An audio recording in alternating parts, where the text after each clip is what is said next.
Traditional Arts of Asia, Chapter 17, by Sarah Atwood and Jacob Corliss. We begin our journey through Asia in India. Culturally, as well as geographically, India is at the core of the continent. Many ideas that later permeated through Asian societies began in India.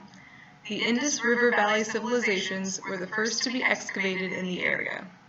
Early recovered sculptures, such as male torso from Harappa, demonstrate central and naturalist features that were identifiable with later Indian art. These early societies flourished for more than 4,000 years, but began declining around 1800 BCE. The period that followed was dominated by nomadic Aryans who left very little in the way of art. However, their contributions to Indian culture are significant. The Aryans' belief system relied upon the idea that reincarnation, as well as multiple life cycles, were present throughout their everyday lives. Their religious literature were later adopted by scripture by other regional religions and influenced certain religious figures as well. Buddhism began when Siddhartha Gautama, now known as Buddha, was searching for the meaning of life and the reasoning behind human suffering when he reached enlightenment. He concluded 4 observations referred to as the Noble Truths, which involve that suffering that coincides with existence and is derived from one's desires. To remove temptation and desire, one had to follow the Eightfold Path, which were guidelines on how one should live. Once one reaches enlightenment, the ongoing cycle of life and death would be broken and one final rebirth occurs into the spiritual realm. As Siddhartha's followers grew, he was referred to as the Enlightened One, or Buddha. As the Buddhist religion spread east through Asia, it influenced regions' art and religion, but Buddhism itself was also influenced by the various cultures that touched it. Ancient burial grounds inspired some of great early Buddhist art. These dome-like temples are called stupas, and the one depicted is known as the Great Stupa. One of 4 gates are shown to the right, all facing in the cardinal directions. The figures within the sculpture resemble elements seen in the male torso piece. Early on, no images were associated with Buddhism. But as it made its way through Southeast Asia, China, Korea, and Japan, there was a need to attach visuals to the contemplation the religion provoked. As cultures interacted, ideas and techniques were shared with one another, greatly impacting the architecture within the regions. Elements from the Buddhist stupa, fused with traditional Chinese watchtowers, combined to form the pagodas seen later on. Buddhist art was not exempt from Western influence as well. The standing bodhisattva, shown on the left, draws heavily from Roman and Greek art forms. The standing disposition and flowy garments can easily be attributed to Western influence. The powerful Gupta dynasty, which further developed India's intellectual society, brought their own style to Buddhist sculptures and religious depictions. The standing Buddha, on the right, has rather round features and the robes cling tight to the body. It was not until Buddhism reached Southeast Asia and China that the Buddha took on some of the characteristics that we now associate with the figure today. This fresco painting, found in a cave in India, depicts the Buddha with a much more relaxed demeanor and rounded shapes. It was not until Hindu temples are extremely unique and indicative of the surrounding culture. The Garbhagriha, or sacred chamber, is marked by the tallest tower fashioned with smaller replicas protruding from the sides, which are meant to symbolize both male and female sexuality. 3 gods, Brahma, Vishnu, and Shiva, are believed to work in accordance with one another to maintain an equilibrium between good and evil. Shiva, the destroyer, is most often depicted in sculptures and architecture, as in the relief sculpture shown in the photo taken from the same temple pictured above. The intertwining figures represent the erotic and sensual fusion that was commonly associated with unity with the gods. Now, let us take a closer look at Nataraja, Shiva, king of dance, with the analytical method of critique. This piece depicts Shiva as the king of dance and is rather an illustrative work. Shiva is holding sacred objects while dancing on the monster that represents ignorance. The purifying fire that surrounds the deity seems to signify creation and destruction. Several elements imply movement, and Shiva's multiple arms reinforce this idea. Shiva, as in much Hindu art, shows both masculine and feminine features, giving the impression that the god encompasses all life and time, and uses the sexual desire of the viewer to help create closeness with the god. Using the socio-cultural aesthetic theory, we can tell how important Shiva was to the Hindu culture. Shiva is the god of destruction, but the calm manner on the sculpture's face and the dancing motion in the circle of life show that the Hindu followers celebrate and embrace the god rather than fear him. As the influx of metal led to a boom in bronze works, it became clear that influences from China and India were creating various cultural styles. Borobudur is a very elaborate India stupa that contains over 10 miles of relief sculpture throughout the corridors, and is topped with an enclosed stupa which houses sacred contents. Influenced heavily by Borobudur, Angkor Wat shows the prosperity of the Khmer dynasty, who flourished due to its ability to manipulate water for agricultural purposes. The ruler of Cambodia thought he descended from Vishnu, so it is believed that the towers are meant to represent his fertility. Chinese civilization up to this point was characterized by the interaction of Confucianism, Taoism, and Buddhism. Of those, Buddhism is the only tradition of foreign origin. The ritual vessel, an early traditional Chinese work, is an example of a fine, bronze-made casting that is covered in intricate animal depictions. The tiger appears ferocious, but the human can be seen reaching out in comfort. The belief that one's ancestors live eternally in the spirit realm evolved into Confucianism. Cautious innovations and a high level of respect for traditions characterize most Chinese art because of Confucianism influence. This emphasis on the afterlife led rulers to take measures to attempt to improve their own afterlife. Qin Shi Huangdi's vanity led him to commission the construction of a giant army of over 4,000 clay soldiers.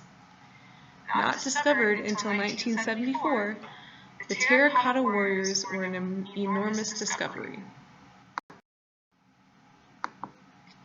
The Han Dynasty gives us a better picture of upper-class lifestyles during this time period. The flying horse shown to the right appears elegant and swift. Usually depicted as strong and noble creatures, the powerful horse was given a weightlessness by the artist by being placed on one hoof.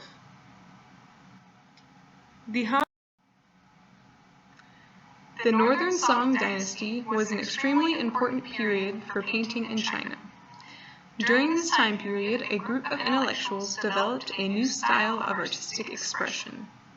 They felt an artist's true character or emotions could be expressed through abstract forms of calligraphic characters.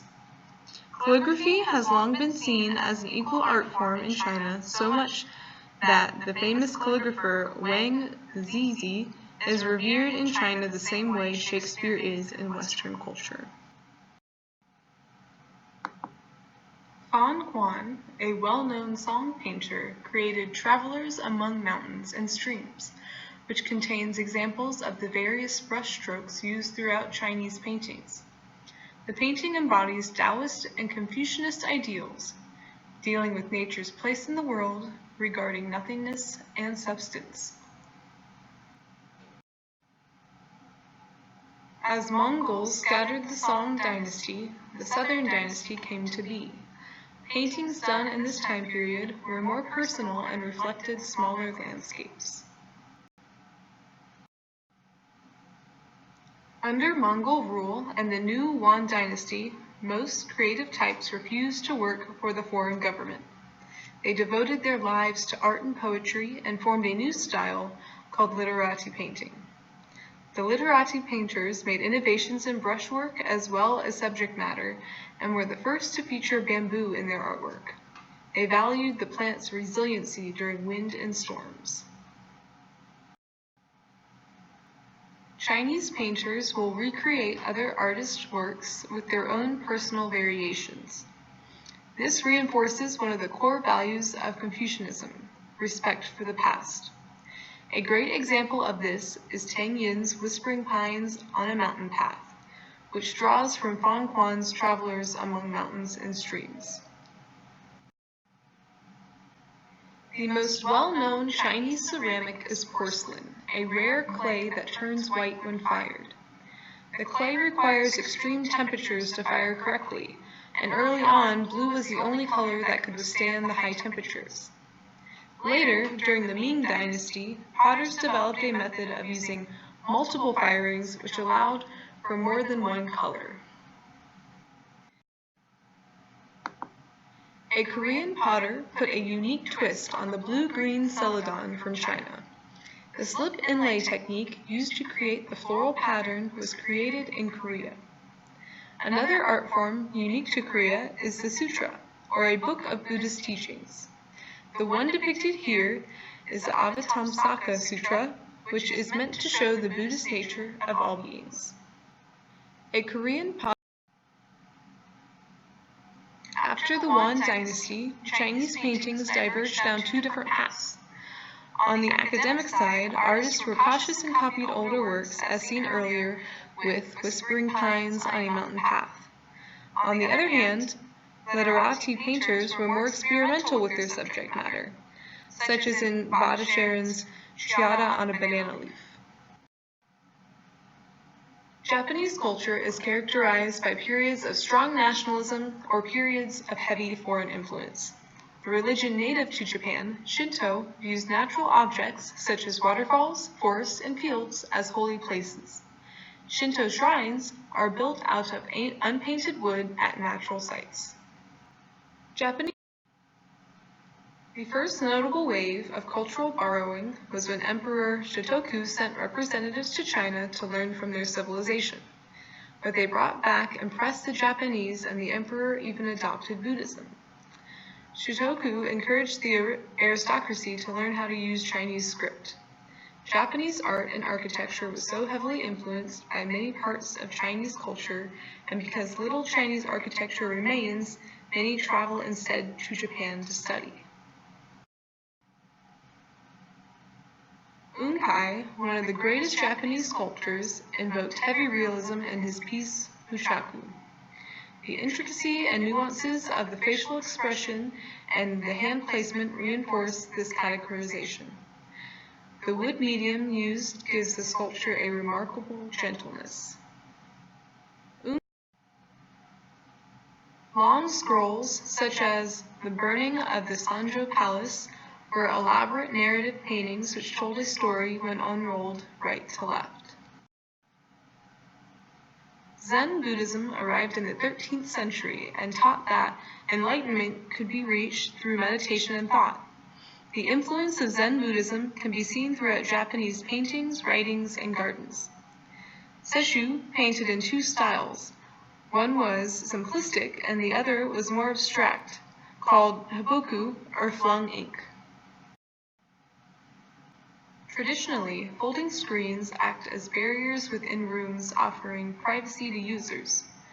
This example, Waves at Matsushima, features 6 unique sections that separately form their own individual compositions.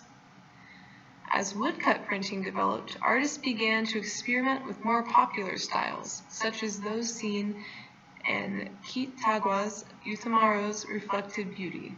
The flat shapes and surfaces are emphasized by the lack of shading. The Katsura Detached Palace was built alongside the Katsura River, whose waters were diverted to form the ponds and streams which crisscrossed the garden. The contours and elements throughout the garden are meant to symbolize larger natural elements, like mountains and rivers. No main entrance was built, so that one must walk along the garden paths to reach the tea house.